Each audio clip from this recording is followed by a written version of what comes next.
Thank you. Let me start with an apology, Sujit. Everything that we discussed yesterday has changed thanks to Shirish. We have a completely different set of question and answers today. So, ladies and gentlemen, I don't think Sujit needs any introduction. Sujit has been at the forefront of evolving the open networks. He's one of the early innovators of Pekin Protocol, which is powering many open networks, within our country. So I think, with that in mind, let me just straight jump into some questions, with Sujit. We are going to have about 5-6 questions for Sujit to answer, and then we'll open it up for people to ask some questions. So Sujit, welcome to the session. Thank you. Let me start by picking your brains on the need for open network. I mean, why should we de-platformize and re-energize the network model of thinking? I don't think I need to answer that question after we heard Vijay emphatically talk about it, Pramod and the panelists before us. So, but I just wanted to make 2 comments. One, any new change or a new way of thinking looks uncertain at the very beginning. We can talk about UPI. I remember 2015 as a management consultant when I was roaming through the streets of BKC, meeting banks and other payment companies. I remember showing them UPI specification, which was a consultation paper that came out from Pramod. A page-and-a-half specification. I showed it to the banks, the card companies. Imagine payments like this. So the normal comment at that time is, yeah, looks very counterintuitive. I wish it was this easy. And today we all know where UPI is. So I think the idea of open networks looks a little counterintuitive or complex to begin with. I think that we are probably boiling the ocean to solve. But I think open network as an idea, just like UPI internet, is not new. It's something that we've been doing, and networks are all around us. Anything which is population scale, civilization scale, planetary scale are all open networks. Take internet, take mobile telephony, emails, they're all actually open networks. So it's not that this idea is something very radical. This idea itself is something that's been proven at scale. Just that it takes time for these networks to suddenly compound on the network effects. I think even Vijay alluded to the point, so I think it takes that time. The second part, which is the point I think Vijay also brought out, I live in North Bangalore. Just like Vijay's sister in Greater Noida, I don't get many things in Bangalore. Talk about peak Bangalore and commerce, I don't get stuff in North Bangalore at times. So, and this we talk about Bangalore, so imagine the rest of the country. It's a very, very large, outspread of market that we're talking about, diversity, the different needs we're talking about. Sir spoke about getting mangoes, his favorite mangoes online. So there is enough and more of access problem that we need to solve, and which I don't think the current model of, I would start calling it the traditional commerce now. The traditional commerce model can solve for that scale. While platforms are great and they scale very well, we're talking about a scale that is far beyond 1 or 2 platforms to do. And therefore the question is, how do we solve for that access? How do we make sure that access has 2 dimensions? One is, can every seller in every nook and country find catalog of products that you get? And we heard Vijay saying it's a supply constraint problem. And then can every seller find a way to find a market in his catchment area or beyond where he can ship and sell the product? I mean, I remember if I were to get a laptop in Bangalore the same day, there could be a seller in Bangalore or Noida in my neighborhood who can deliver the laptop in 45 minutes. The fact that I'm looking for one laptop and the seller has a laptop and he doesn't know that I'm looking for it, that creates the problem. If it is an open network, there's no constraint that both have to be on the same platform to mutually discover this need. The need shows up, naturally shows up. The marginal cost of discovery of that need with ONDC is close to 0. And that's a very powerful thing to look at and imagine work. If you have seen how UPI grow, I don't see a reason why even commerce can be caught like that, and therefore open networks. Absolutely, Sujit, and I think what you're hinting at is, at some point, at some scale, every platform which is large in nature will have its own inefficiencies, to scale up to, tier 2. But, moving on, if you typically look at the evolution of traditional e-commerce, as you have put, they've all been large and scalable platforms. They've been able to manage the user experiences better, right? And, they definitely offer a certain amount of guarantees, right? How do you think a network-based decentralized system offer better experiences and build trust at scale? Yeah, so I think before I answer that, I want to highlight the nature of scale itself. I agree with you, some of the platforms do scale very well and large and scale fast while offering experience. But it still scales like a garden.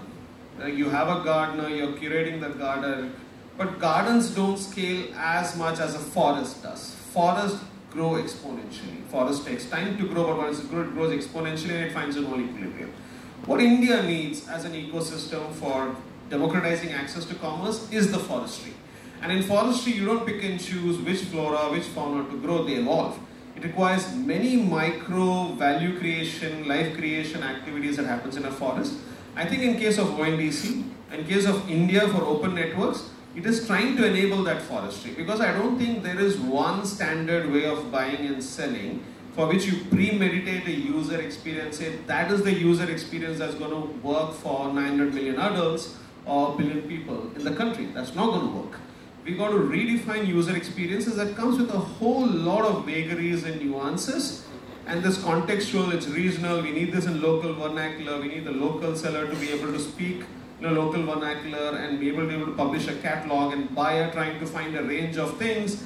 To the point example, if I'm buying a television, where do I get the installation services from? They could be from two different companies altogether. One could be a local provider, the television could come from a big online retail or a big supermarket. So there are so many minor elements to this, and that requires many diverse micro solutions, contextual to a particular sector, market, customer cohort and all that, and that forestry cannot be created by one big platform. So you're talking about forestry and that kind of scale, you need to have multiple players coming in, and Shirish has brought about some of the problem statements which I think are very critical.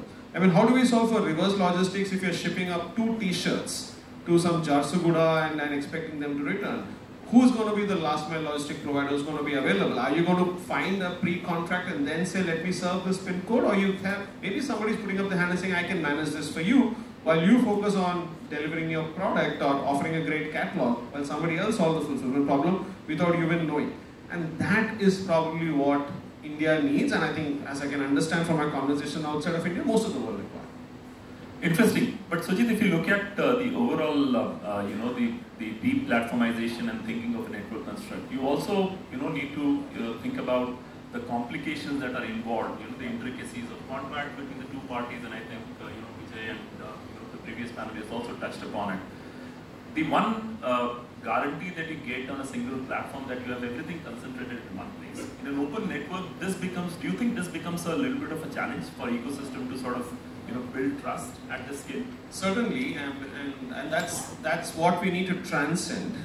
If somebody was to ask if UPI transaction is hopping 4 or 5 different platforms to make a transaction, today you don't think about it that way. You think UPI is reliable because it's instant payment, and that's how even TCP/IP was designed. TCP/IP, when a packet leaves a computer, the probability is almost 0. It's only because of the dense network you have a certainty that the packet reaches the other end. So similarly with ONDC, and somebody has to solve for this uncertainty and reliability that comes with these nuances. But that is where the opportunity for entrepreneurs is. That's where entrepreneurs is, because today the problem framing, before we do the problem solving, is that you don't have to solve for every aspect of the transaction. You have to solve for one piece. Maybe the search needs to accommodate fuzziness. That's an opportunity by itself. Somebody is solving for saying, how do I assure delivery without having a prior delivery contract with 4 logistic platforms? That's something somebody is solving for. India is showing that the world's cheapest ride-hailing platform can be built on ONDC. That's happening. If you look at what Namayatri is trying to do, they're able to deliver it at cost which is unimaginable even 2 years ago. So, I mean, rapidly declining cost curve. So these are all ways to look at it. In terms of friction, I just want to highlight 2 things, and we talk about it always, and I'm sure this is some of the constant concerns we see among the early founders or aspirants. If you look at what the protocol does and what network does, it breaks the whole thing into 4 parts. The first is, are we solving for discovery of goods and services? Can we have seemingly infinite number of goods and services naturally discoverable from your platform of choice, your app of choice? that's a big problem by itself. That solving itself is quite something of a revolution that India can do without having to ask the buyer and seller to be on one platform always. So that's one problem that ONDC is solving. The second is, if I discover, can I seamlessly place an order? Which does not require you as a buyer going from one platform and registering on the other platform and doing it, and therefore having 10,000 registrations just because there are 10,000 platforms available. You can do that seamlessly at the press of a button. So if you solve these two, I think the value that we will unlock by the fact of discovery and ability to place an order will unlock so much value that the challenges that come therefore, which are the frictions, which is very different from a UPI to ONDC, is that fulfillment and post-fulfillment, like how do I manage return, how do I raise a complaint, whose neck do I catch? Those are, of course, teething problems that will come, but the value is so much, and that's an opportunity for somebody to solve for. As we're talking about Amazon today, we said, Amazon says that, my job is to make sure lowest cost every day, low price every day, and make sure the customer knows that they can get the cheapest price for the product they're looking for on the network, but the solution offerings are on fulfillment and a whole lot of other things, warehousing and others. So that's the unlock that entrepreneurs will create. All that friction is the opportunity for entrepreneurs to do, and there's a lot that we can do in fulfillment and post-fulfillment from post-ordering cycle, and that's the whole landscape of opportunity, and I see many startups already doing it. Interesting, Sujit, and let me just extend the document a little bit more, right? Typically, if you look at a large platform, they basically bring the security and privacy by design, and they are also able to harness the data that get collected to offer rich and better experiences to the users, right? What about security, in an open network? I mean, how do network participants are able to construct and are also able to harness the power of data to create experiences for their users and yet, make sure that it is secure and safe, and the privacy aspects are actually addressed? I'll address the security and privacy first and then talk about data as well. So if you look at, somebody is interested in looking at the design of the protocol, the overall network, it is a privacy preserving by design.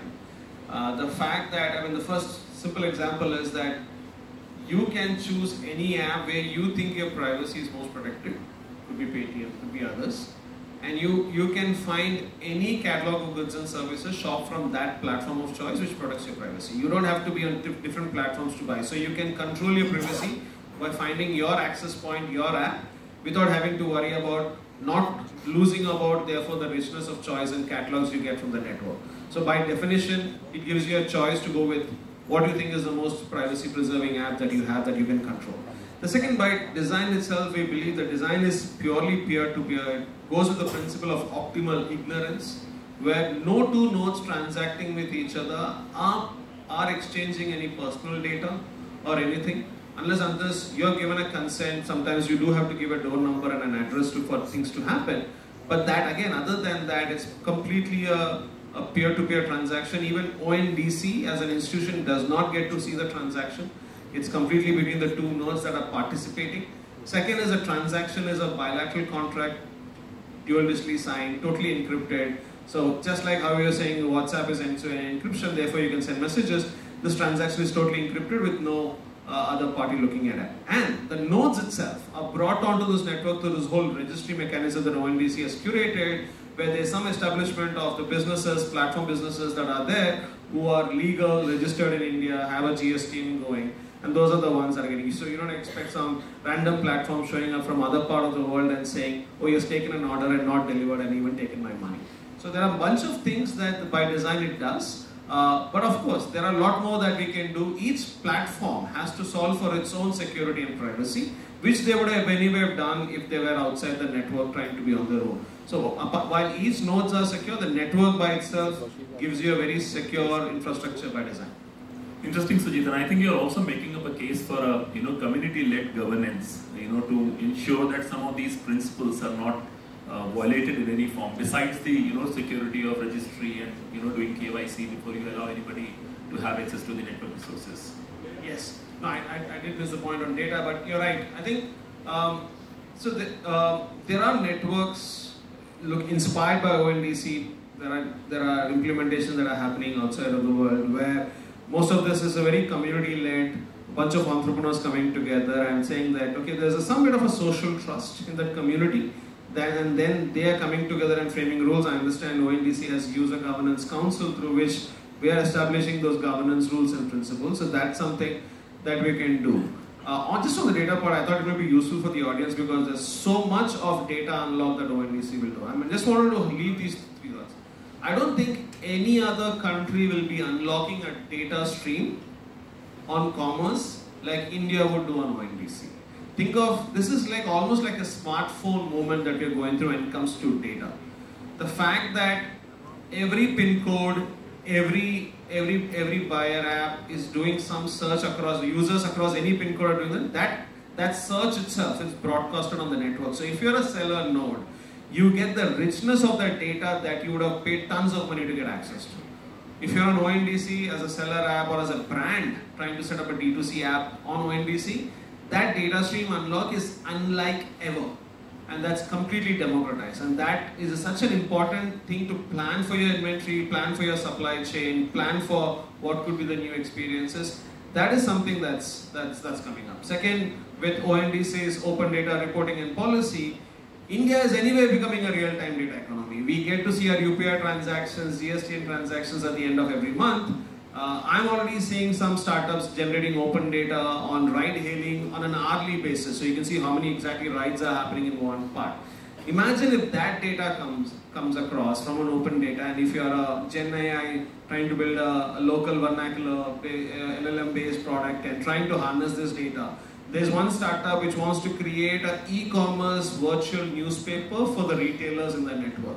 Just by looking at the search stream and the open data, they're going to create a virtual newspaper, digital newspaper to see what are the things that are selling and not selling in your neighborhood so that you are aware of that. Imagine how you're improving the capacity of a seller to imagine what works and what doesn't work. That data is so powerful. If you can think of a newspaper, imagine what kind of data products that can come much later in the future. So those are some of the phenomenal things that I'm very excited about, especially on data. Interesting, Sujit, and this is one last question, and I want to summarize in 3 points, for you to at least shed some light on. One is, where do you see ONDC 2028? The second part of the question is, and I was recently in Singapore, while there is a clouded understanding, but there is a deep appreciation for open networks. How do you see the global forces and engines coming together and scaling up the network? And last but not the least, what is your expectation out of this hackathon? Yeah, by 2028, you all said, and I would plus 100 on what Pramod just said, we need 50 Vijay Shekhar Sharma and even more. But I just want to add to that. So between a consumer tech platform like a buyer app or a seller side platform like Seller, there are a million in the middle, invisible middle, like SaaS products, whether it's fast payments on commerce, Elasticsearch, language vernacular based, adapters, connectors, SDKs. I could see many of such Plod, Setu-like platforms coming, maybe 100, 200 of them, because they will be the one solving for real friction and literally amplifying the experience of the buyer app. So that's an opportunity for tech SaaS players in the crowd to solve for, and that does not require you to spend customer acquisition or merchant acquisition. That's a clean tech business model that you can set up on cloud and sell it to the buyer apps and buyer apps and seller apps. So I see a lot of players coming in that. We already see one. I think Plotch is a great example in that space. I see many more such Plotches coming in the times to come. Okay, and globally we see already many more inspirational offshoots of ONDC happening. We just saw some network going live in Gambia and Belém, all inspired by ONDC. I see ONDC just going across borders, Singapore and others, and sort of working with some of the local networks and establishing networks and creating this, as Pramod was mentioning, borderless commerce. I thought it will take some time, but I think I will advance that timeline to a little more earlier, maybe 2024 end or 2025. I think we should see some live transactions happening across borders with at least 2 to 3 countries. And your expectation out of the hackathon? No, hackathon, as I was mentioning, I don't know if how many of you paid attention to what Shirish was showing on the slides, especially the one with concentric circles. It has an important detail. I would urge all participants of hackathon to take a look at it, because each of those micro solutions in the middle are a population scale solution. Even if you charge 10 bips on that SaaS service, okay, for the kind of transactions it's going to unlock, I think it's going to be a phenomenal story. So my suggestion is, don't just think about how do I build a great buyer app and seller app or logistic apps. There's a whole lot in the middle. ONDC has solved a big problem and broken down into a million small pieces. If you solve for each piece at population scale, that's a story by itself. So I would encourage you to think in that direction as well. Thank you. Interesting, Sujit. Always insightful to talk to you. I think the message is very clear. Build for Bharat, build at scale, build at population scale for the globe. Thank you so much, Sujit, for your